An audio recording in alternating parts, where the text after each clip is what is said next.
and welcome back to the channel, my beautiful, horrible blobbies, my little freaks. How are we doing? How are we doing today? If you can believe it, it is Friday once again. Rest in peace, Sir Lynch. If you can believe it, I have another movie review for you. What? It's a Friday once again. Okay, so this is a movie that I ended up finding when I was doing my IMDb rabbit hole. By the title of it, it seems like it would be on the Disturbing Movie Iceberg. However, I think that we have found something a little bit undiscovered. Unless maybe it has been. I don't know. I didn't look anything up about this movie before I watched it. The main reason that I found this week's movie is because we have a returning director, Sean Tretta. After coming back with the Death Factory Bloodletting, I was really interested in more of Tretta's not his cinematography. Well, yeah, his cinematography, but more pieces that he's done. Like, are all of his movies, or at least some of them, gonna have the same vibe as Bloodletting that I loved so much? While going down the rabbit hole, I decided to check his IMDb since I liked Bloodletting so much, and I found a little movie called The Great American Snuff Film. Okay, Sean, you have piqued my interest. If this movie is gonna have the same vibes as Bloodletting, not only did this movie, the title, pique my interest, but it's also the first movie that he's done. But as I mentioned, I think I might have heard of this title before, but when I went to check the Disturbing Movie Iceberg, it wasn't a part of it. So I don't know where I might have heard about this movie before, unless it's just like kind of similar to other titles, or maybe if it's shown up on my IMDb before. I mean, I look up crazy shit on here. But if I did have to put it on that iceberg, I would put it on the same tier as stuff like August Underground, Terrifier, Martyrs, Cannibal Holocaust, like that same tier. If you're completely new to me, like if you haven't even checked out my blog, which check it out, I've done quite a few Disturbing Iceberg movies on there. I'm not a stranger to disturbing cinema, disturbing media, disturbing content. I was in the art room in middle school watching cartel videos. Like, I am no stranger to it, and it's a type of taboo that really interests me. Maybe it's just morbid curiosity, but this is the first, I guess, disturbing piece of cinema that I have to review for the channel. I know I called the other movie It's Accidentally Disturbing. I don't think the purpose of Ragdoll was to fucking disturb you. Just making it clear, I don't think they meant to disturb you. I think it was very accidental. I would actually really like to cover a little bit of more disturbing media in the future on this channel. Maybe here's a little bit of a list of stuff that I have in mind for this year. Just for reference, just for future reference, I'm only willing to go down this far. This is as far as my channel will ever go when it comes to this iceberg. I have seen some of the Mondo stuff, like some of Faces of Death. I watched Mondo Cane, Africa Adio.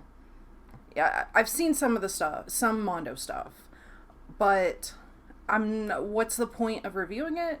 So, like, this is as far as I'll ever go on this iceberg.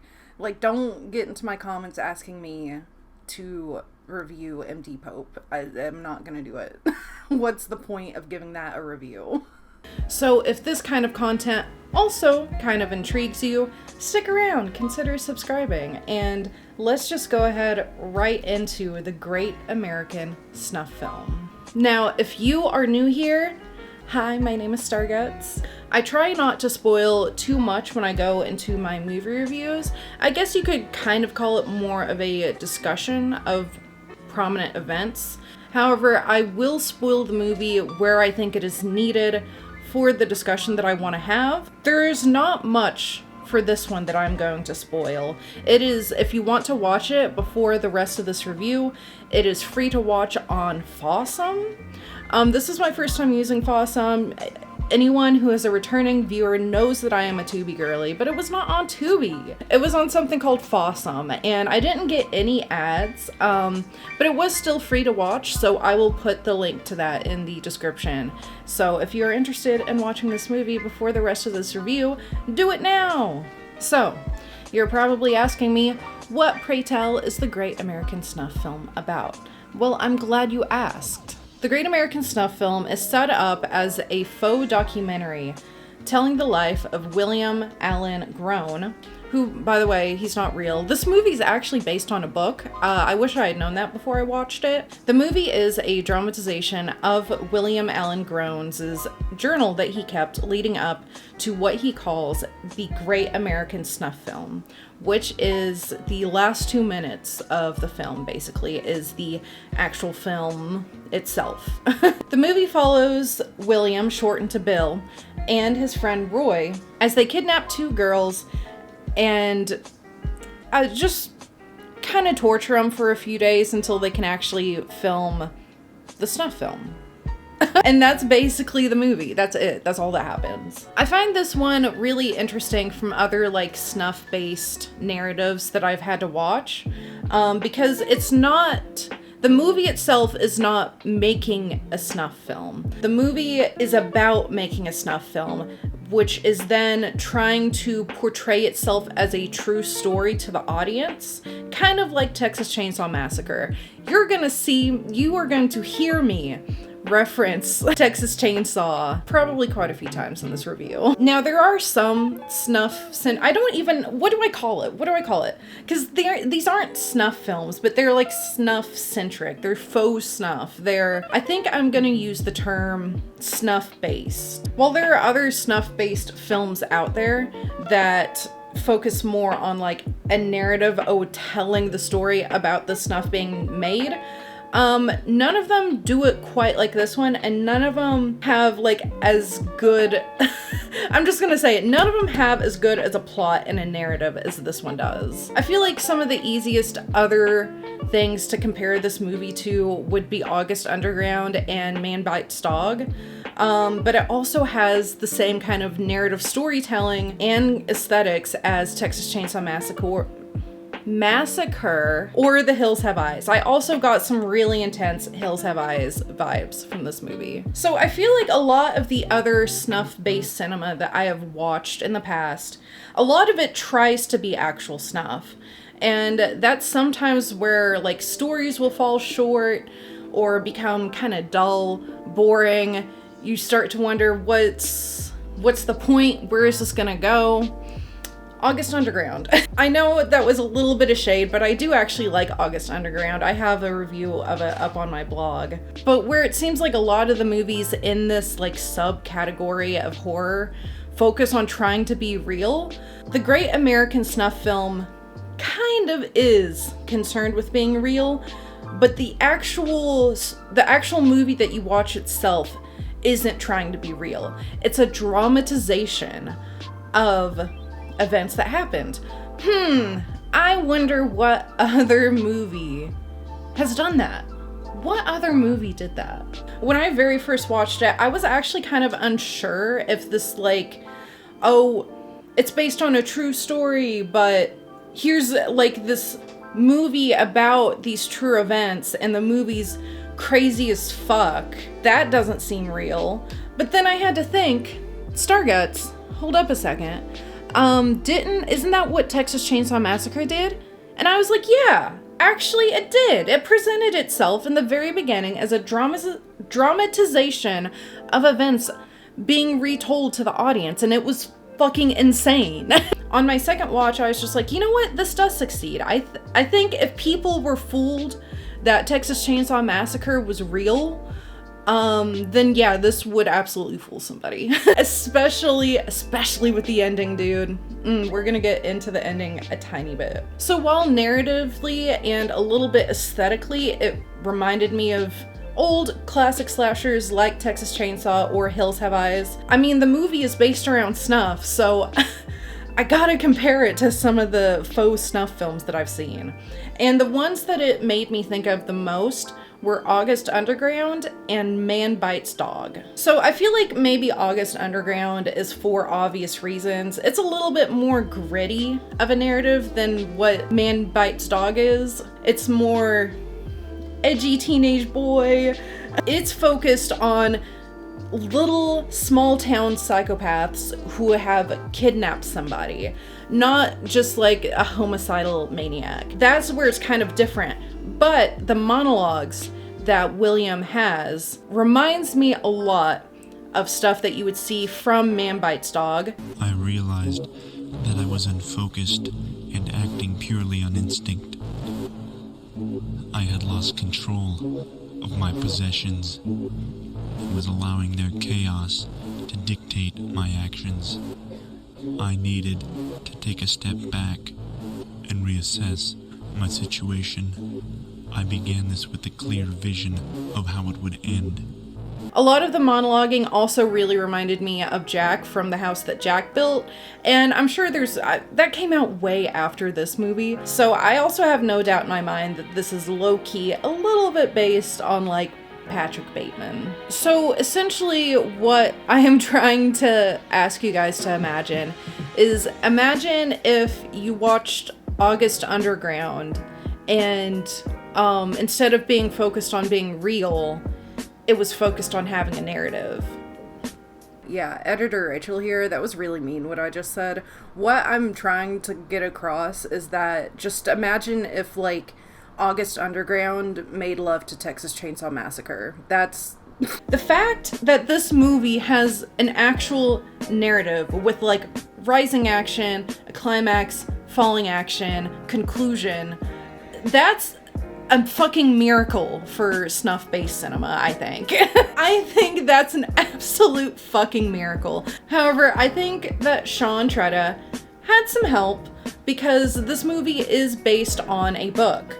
So there's already a narrative that somebody else wrote and explored and made these characters, and Sean just adapted it, basically. That's not to discredit him, by the way, because obviously he had to have written the script and figured out how to adapt it. But I'm saying that, like, he didn't have to figure out a snuff narrative himself. But that's something that makes this movie stand out so much from other snuff-based cinema. Tell me one snuff-based film that has like a cohesive, interesting plot to it. And I don't want to see a single fucking comment. I don't want to see a single goddamn comment about a Serbian film. This one's plot is really focused on looking inside the mind of the fucking guy making the snuff film, Bill. It's really focused on trying to understand him, explore his character, explore why he's doing this. He has monologues on why he's doing this, why it brings him pleasure.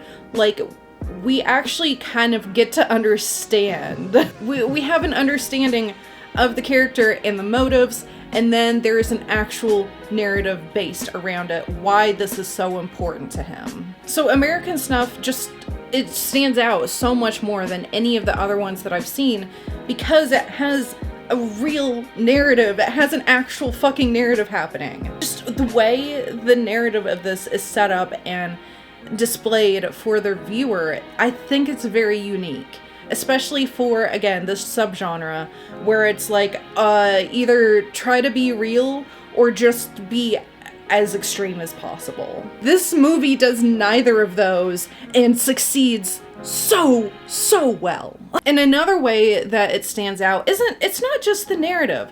Dude, the way this movie is shot, I said in the beginning, this is Sean Tretta's first film, the first one that he's ever made, and there's no information about it. Like, I'm just gonna assume it was pretty much made on no budget, because it looks like it was recorded with a home video camera, and I don't know, I just can't imagine there being like an actual budget for this movie. I'm sure it was just like whatever he had saved. But while he is a beginner and while this is his first movie, bitch did not come to play. He's not an amateur here. He has such a good understanding of scene composition, framing, his overall cinematography. He has an understanding of how to set up a scene, how to shoot a scene, how to edit a scene to make it more engaging and interesting to the audience. This isn't just some fuck ass's home project. Maybe it is, but it seems like he had some kind of study and understanding of like how to shoot a good scene, like angles, framing, color. Like there is such a solid understanding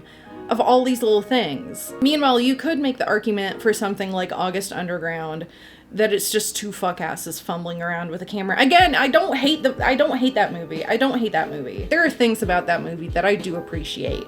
However, you can tell that it's just some fuck ass friends fumbling around with a camera making a horror movie. This one, it's like Tretta has studied.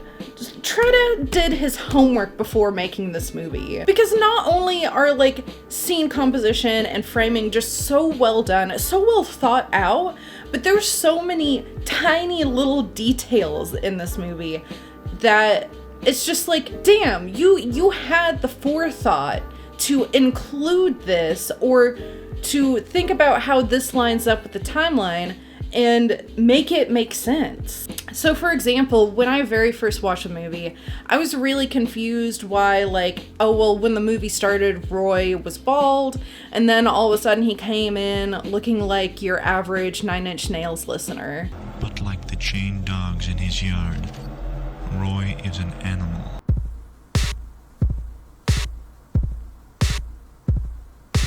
I was so confused. I was like, what the fuck? Why does he suddenly have a mohawk?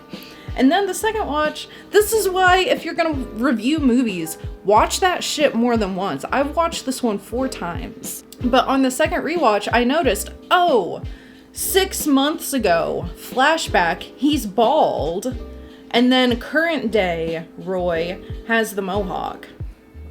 Yo, like, Tretta's thinking about like the timeline of events. He makes sure that not only does Roy look and act different 6 months ago, but remember how I said that we were going to talk a little bit about the end? Here we are. As I said, the beginning of the movie says the last 2 minutes of the film are the real footage of William Allen. Dude, that name is a fucking tongue tie. Of Bill making the snuff film. Like the last 2 minutes are Bill's film. And it tells you that at the beginning. Then at the end, it gives you a little precursor and it shows you real footage of Bill making the great American snuff film. Now, when it was foreshadowed that the last 2 minutes were going to be the real footage and everything before it is a dramatization of events, I was like, oh, bitch, you better make sure you go the extra mile, and those last 2 minutes better have completely different people for them. And they were. I just really appreciated that. Like, not only were they different people, but the vibe and the feeling and the tone completely different from the rest of the movie. Like, it felt a little bit sickening to watch, even though, you know, it's fake. It's based off of a book. But, like, the vibes are immaculate. Not immaculate. The vibes are horrendous. And because they are horrendous, they are immaculate. Again, just a little tiny detail that maybe other beginner filmmakers or faux snuff makers might not care or think to include, and Tretta did. Now those two are like the biggest examples, but there are also like little pieces of details throughout. One of my favorites was the first time that we watched the girls interacting with each other after they've been kidnapped. There is evidence that somehow Sarah has gotten some of the duct tape off of her mouth, and there is a pile of vomit not only on the floor, but like smeared on her cheek. I like that for so much of it, we follow Bill's perspective, but we also kind of follow Patty's. in that, you know, when she passed out, we kind of passed out with her and woke up to circumstances that, like, we don't really know what happened. And it's just like a little detail that I like, that there's evidence Sarah was puking all over herself while Patty was passed out. Which, by the way, can I just say, I think it's a little bit of bonus points when a B movie manages to make me remember the characters' names. That should be bonus points. I remembered every single person's name after the first watch. And again, like I said, there are other like little details throughout the movie that are like that, where it just feels like, wow, there was so much thought behind this film. I don't know. I'm always gonna give props to attention to detail like that, especially when this is a kind of movie where I don't think you're expecting a whole lot to come from it. Like, you know, the acting is pretty much what you would expect. Definitely has the vibe that it's shot on a home video camera. There's a scene in the very beginning where you could tell they had to re-record the lines and put it over the video. Name's Chuck, down from Flagstaff. Looks like you got quite a few vintage cars here. What's your name? Roy. It's a B movie. It's a homemade movie. But everything that's in the movie shows that the filmmaker knows what the fuck he's doing. Very briefly, I mentioned how this movie, it's disturbing without like going to insane lengths or trying to make people believe that it's real snuff. Now, that's not to say that this movie isn't disturbing. I think there are some parts of it that are like sickening or gross or disturbing. Like, it is a disturbing movie because it's about some fucking psychos kidnapping some girls for about 5 days, doing whatever they want with them, and then killing them. Like, it's still a degenerate film, but it's not desperately clinging. It's not desperately clinging to this idea that, like, I need to make sure the audience is as sick as possible. It's not desperately clinging for this title of being disturbing or gross. Like some films, it's not trying to be over the top. I think, in fact, there were some moments where I think it didn't push enough boundaries, but it's still really disturbing and gross, while not being extreme and making you roll your eyes over some of the shit that they're doing. This is a really when I think about a movie that's about snuff, this is what I think of. I don't know how Sean Tretta is able to do it, but he is able to just create these movies that I've low-key been looking for my whole life. I think this might be one of the better snuff-based... Actually, no. This is the best snuff-based movie I have ever seen. I would recommend this movie over several others to many people. However, I do still have some complaints, you know. It's not perfect, right? It's not perfect. I wasn't as insane fiending over it as I felt about Bloodletting. So I have two main points for this.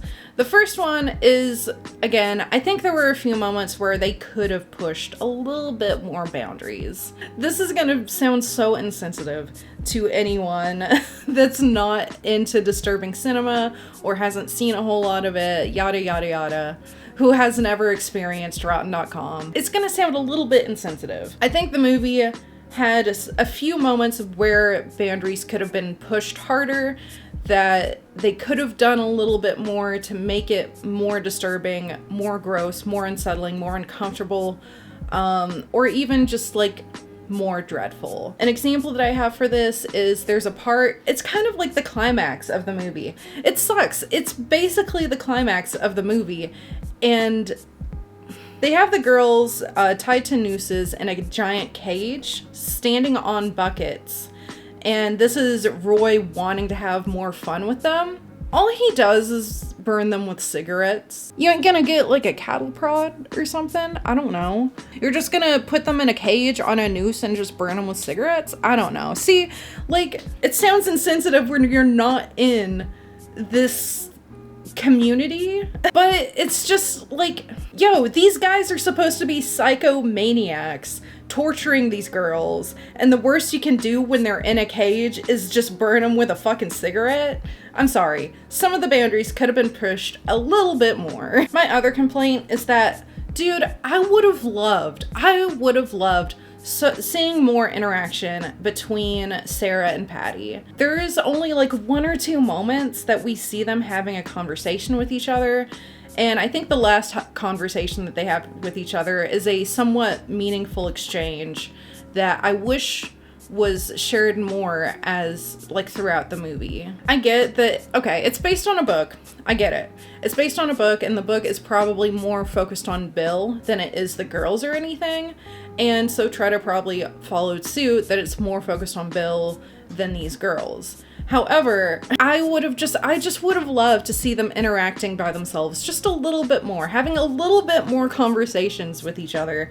Something that goes beyond just, we're gonna die. And at the very end, I was gonna say the girls, it's mostly just Sarah. Sarah starts to get a little bit like fighty backy, and that's pretty awesome. I loved seeing that. Would love to have seen more of that. Here's the thing, dude.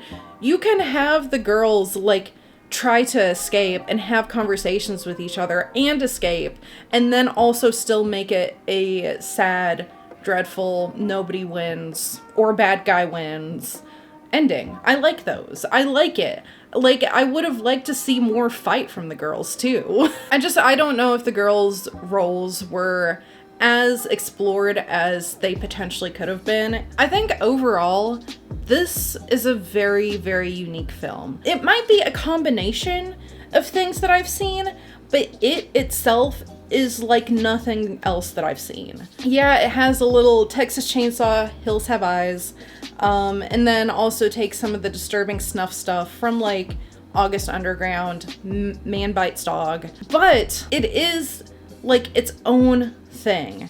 And I already said it, I'm saying it again. This is my favorite snuff film that I've ever seen. I think it's the best shot. I think it has the best narrative. I think it does just enough without going like a silly amount too far. It's just like everything's really balanced, and besides those 2 complaints, like it's I liked it. I really liked it. So what tier am I gonna give the Great American Snuff Film? Well, I'm going to give it a B tier. I'm giving the Great American Snuff Film a B tier. Now, why is it not an A if I like it so much? First of all, I can't just put every movie that I like in A tier. It makes me seem like a very unreliable reviewer. Because I don't like love it, because I'm not obsessed with it, I wouldn't put it in A tier, but it's B tier, which would be the next best. I really like this movie. I would watch this movie again. I would recommend this movie to other people, especially if you like snuff-based cinema or disturbing cinema. Check it out. But I'm putting it in B tier because it's like, I like it. I don't love it. I definitely don't love it as much as I love Bloodletting, I don't think. It's still like really solid. And with that is the end of yet another Friday review. And thank you guys so much for being here. And if you're interested in watching the Great American Snuff Film, I again have the link in the description. Thank you so much for making it to the end of the video. If you did make it all the way to the end, is there a video camera emoji? I don't know if there is, but I think there's like a film reel emoji. So put a film reel emoji in the comments if you made it all the way to the end. Also, if you liked the video, please give it a thumbs up. It helps my channel so much when you do that. And if you dislike it, just know, if you dislike the video, I'm gonna assume your favorite movie ever is Blood and Honey, and you just were offended by my review on that. That's why you're disliking the video. And if you like this video just so much that you want to hear me ramble about B movies and disturbing cinema even more, then consider hitting that subscribe button with the bell notification so you're notified the next time I upload. Thank you everyone who has subscribed to the channel so far. I had like a little blow up of subscribers on Sunday and I was so shocked by it. Like, thank you guys and welcome. I like never mention my social medias, but I do use Instagram. I have a TikTok as well. Don't use it as much. I'm gonna try to use it more. If you end up watching this movie, also let me know in the comments what you thought about it. If you are also used to this kind of cinema, and if you're well versed in some of the movies in the category, tell me your opinion. What did you think about the Great American Snuff Film compared to some of the other snuff-based cinema that's out there? Thank you for making it all the way to the very end. I appreciate you. I appreciate that you took time out of your day to watch this video. Time is precious. We don't have much of it, and the fact that you chose to sit here and watch this, thank you. Thank you so much. If you tune into the live streams, I'll see you guys in the live stream. Otherwise, I will see you next week in the next review. Be safe out there and have a good night. I got my first PCS in that trailer over there. Hurt like hell when he did it to me too. You know what I mean? Look at that.